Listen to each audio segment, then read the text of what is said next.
हम खबर शामिल करेंगे। डिप्टी कमिश्नर की जानिब से हैदराबाद में नान की कीमत 30 रुपए से कम करके 18 रुपए कर दी गई है और रोटी की कीमत 20 रुपए से कम करके 15 रुपए कर दी गई। मजीद जान लेते हैं ब्यूरो हेड हैदराबाद इरफान राय से। जी इरफान राय, आगाह कीजिएगा। के रेट जो है वो जिले इंतजामिया की जानिब से जारी किए गए, जिसमें जो नान है 120 ग्राम उसका वजन रखा गया और 18 रुपये उसकी कीमत रखी गई। जबकि इसी तरीके से जो चपाती है उसकी कीमत जो है 15 रुपये मुकर्रर की गई और वजन 100 ग्राम मुकर्रर किया गया।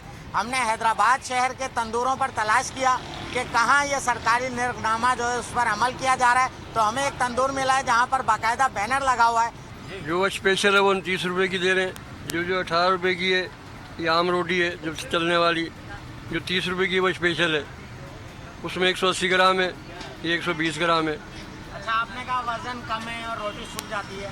भाई तो सूखेगी ना, साफ जा रहा है वजन कम है, रोटी सूखेगी ना, आखिर वजन कम होगा तो। अच्छा, तो उससे क्या फर्क क्या आ रहा है? फर्क मुलायम में मोटी में फर्क आएगा ना, रोटी का पतली होगी ना वो। शहर में इस वक्त जो डिप्टी का हुक्मनामा है उसके मुताबिक कहीं पर भी हमें ये सरकारी कीमत नजर नहीं आ रही है। और अपडेट कर रहे थे, आपका शुक्रिया। सब्सक्राइब करें और बेल दबाएं ताकि कोई खबर रह न जाए।